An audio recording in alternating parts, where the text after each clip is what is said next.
Hello and welcome to Collecting St. Louis Tokens. My name is Ron Mueller, and in this presentation, I hope to reveal all the fun that collecting tokens can be, especially those of your own hometown, which in my case is St. Louis, Missouri. Similar to world coin collecting or US coin collecting, tokens range a number of categories, shapes, sizes, colors, materials, dates, mintages, and rarities. These types of items are referred to as exonumia. These are items such as tokens or metals that resemble money but are not intended for circulation. So here in this video, the focus will be solely on tokens and metals related to St. Louis or surrounding areas, and I'll cover several subcategories of St. Louis tokens. So now, no more slow poking and let's jump right into the tokens. For the sake of time, let's start during the years of the Civil War, even though some St. Louis tokens existed before this time period. Civil War store card tokens were privately minted and distributed between 1861 and 1864 by businesses that could afford the minting process. These tokens were used extensively for trade during the scarcity of government-issued cents during the war. Only a few examples of Civil War store card tokens of St. Louis exist, and some of them command several $100s. These tokens would be a great starting point, though, for a large overall St. Louis token collection. Unfortunately, I don't have any examples of these in my own collection yet, but I always am on the lookout. Similar to store card tokens, trade tokens, or good for tokens as they're commonly referred to, were issued by merchants. Generally, they have a merchant's name or initials, sometimes a town or a state, and a value legend such as good for 5 cents or another denomination, maybe even a free item somewhere on the token. I consider these the coupons of yesteryear, as most businesses nowadays use coupons through print or just electronically via the internet. However, there's still some businesses that issue tokens occasionally, but mostly it's for nostalgia. You could probably put together a nice collection of St. Louis tokens, even if you just focused on this one single subcategory.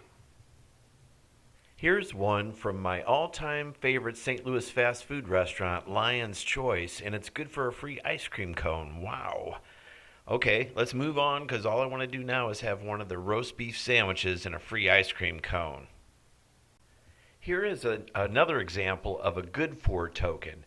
This one is for the Forest Park Highlands, which was a St. Louis amusement park situated roughly where Forest Park Community College sits today. In this case, you get a whole dime off of your purchase anywhere in the park. All types of businesses used good for tokens. Here's one issued for a St. Louis furniture store called Biederman's Furniture. This company actually used mail campaigns to get these out to potential customers. The possible finds in the good for token category are numerous. However, they're still somewhat finite in the numbers that still exist. What's really neat is discovering one that you've never seen before. Which brings us to the next subcategory of St. Louis tokens. Similar to good for tokens, advertising tokens feature a business name and may include an address or phone number or some other information, but these were intended mainly as just advertising specialties. You know, a rather cool and unique way to promote a business aside from just having an ordinary business card. This one here is advertising the St. Louis Globe-Democrat newspaper, and here's one for the Amatons bookstore downtown, using the encased cent approach for something extra unique. Take a look at this porker of a token from Sunrise Meats, with the reverse being the butt of this joking token. Probably the favorite advertising token in my collection is of Grim and Gorley Florist, which was one of the first professional area florists to operate in the St. Louis downtown area, beginning in the early 1900s. I like this one for several reasons. Its age, the fact that it's of the encased variety, but mostly for the fact that my father managed one of their locations in Baldwin, Missouri for a number of years. I've even met the elderly son of the founder, Bill Grimm, when I was only 9 or 10 years old. Moving on, this is one of my favorite subcategories of St. Louis tokens. Souvenir tokens from local attractions, landmarks, and other places of interest in and around St. Louis. As with any large city, St. Louis has a lot to offer in the line of entertainment, attractions, and places to see, so naturally there's going to be an abundance of these souvenir tokens out there just waiting to get into a collection. Here's a few you may have seen from places in St. Louis you might have been before, such as this one from the iconic Gateway Arch. Here we have one from Grant's Farm. You probably would have had to purchase this token from the gift shop, but hopefully you had a chance to relax and sample one of the Anheuser-Busch fine beers while the kids were feeding the goats. Of course, I think the St. Louis Zoo is amongst one of the best in the entire world. So we definitely have to, there's so many zoo tokens available. How many of you ever took a river excursion on the SS Admiral? I consider myself pretty lucky to just have been a passenger on this boat a couple of times while it still sailed up and down the river.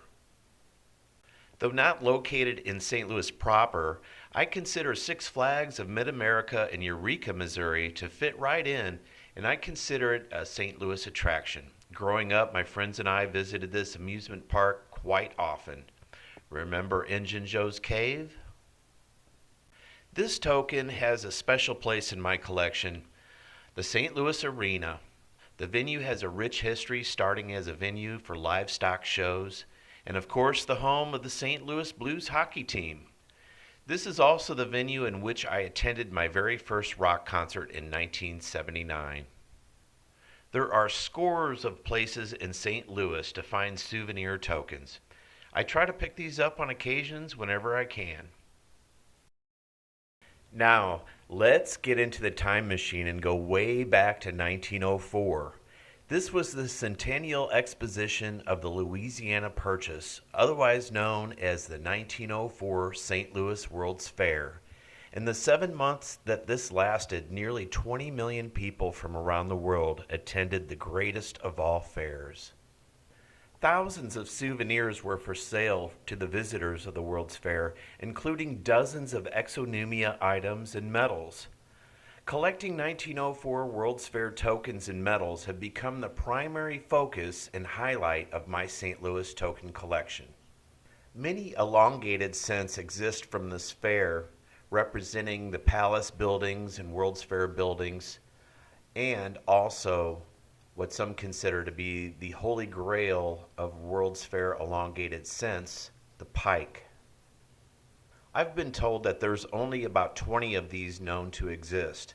In 2021, Scotsman Auction Company sold one during the Summer Missouri Numismatic Society show for over $3,300.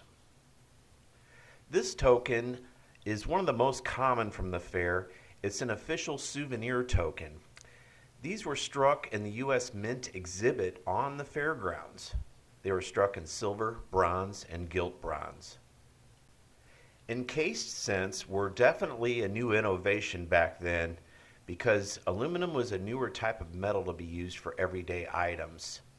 Several interesting encased cent souvenir tokens are out there, and some are kind of funny. The exhibit award medals had unique shapes but common center designs. They were designed by Adolph A. Weinman, who is also the designer of the Walking Liberty half dollar and Mercury dime. These were struck at the U.S. Mint in Philadelphia. The mintages were really low on these, at $10,000 or less for each one. Some of these can sell for $100 to $400 each. Very heavy items and very cool. With that said, there's a number of affordable World's Fair tokens out there as well, in like the $15 to $40 range. With so many different World's Fair tokens, you could really just make a collection of World's Fair tokens. So, noting the sheer historical significance of this event, collecting 1904 World's Fair tokens and medals is the epitome of St. Louis token collecting, in my opinion. And if you collect any tokens at all from St. Louis, then I would say definitely collect these. So, there's some other subcategories of St. Louis tokens I'd like to just touch on briefly. You have commemorative tokens such as St. Louis town anniversaries, service tokens for company employees or clients, and even anniversary token from a little radio station celebrating many years of being on the air. I can relate to this one as I interned at this particular station in 1986. Transit tokens are another subcategory of St. Louis tokens. These were commonplace in everyday life all the way up to the late 1950s in St. Louis, as well as many other large cities. Yet another subcategory is casino tokens, as the St. Louis area certainly has its share of gaming institutions. The first one I remember in this area is the Alton Bell. At the time was about 1991. And lastly, even if you don't consider this a subcategory, we could kind of veer off and venture out of the St. Louis area, and you could expand your collection to include the entire state of Missouri. And doing so would double or triple the overall size of your collection. There's lots of different ones that come from the entire state of Missouri. What got me interested in tokens, you may ask? Well, I found a new hobby years ago. It's called metal detecting. Before I ventured out into public metal detecting, though, I started with my own backyard. Now, my home is located in Overland, and it was built in the 1920s, so there was lots of time for people to lose metal objects in the yard. It turns out my backyard was an absolute treasure trove of awesome finds. I have found 7 silver coins, including a 1945 Walking Liberty half dollar, military buttons, medals, an old watch fob from 1910, scores of wheat cents, and of course tokens too. I absolutely love to research the items that I find. For instance, I found this Overland School token, which was a milk money token, very rare. Matter of fact, I had it cataloged in tokencatalog.com. Here's another epic find I found in my backyard. It's a token of a old saloon. It used to be located in the Gaslight Square area. I did some research on this and found an old St. Louis Post-Dispatch Everyday section article all about this place. So why collect St. Louis tokens? Well, I can only tell you why I do. I was born and raised here. I love history and researching. To me, that's the thrill of the hunt. And then you got the sheer uniqueness, affordability, and variety. Having a St. Louis token collection is a little bit like writing your own book of St. Louis history. The neat thing is you can always add more to it. If you're interested in starting a collection of your own, you will find it's easy to get into. Many local coin shops have bins of tokens to sort through. And of course, finding these at coin shows is a very very probable as well. Other avenues to finding St. Louis tokens are estate sales, eBay, Craigslist, garage sales, and of course, you could always take up the hobby of metal detecting, maybe have some free finds. Well, I hope you have found this presentation fairly interesting, and hopefully it was a little bit inspiring as well. But I really don't want to try to convince anybody here to collect St. Louis tokens. If you don't have any interest, it's quite okay, because that just means there's going to be more tokens left out there for me. Thanks for watching, everybody. Take care, and I hope you have fun in your collecting journey. Peace.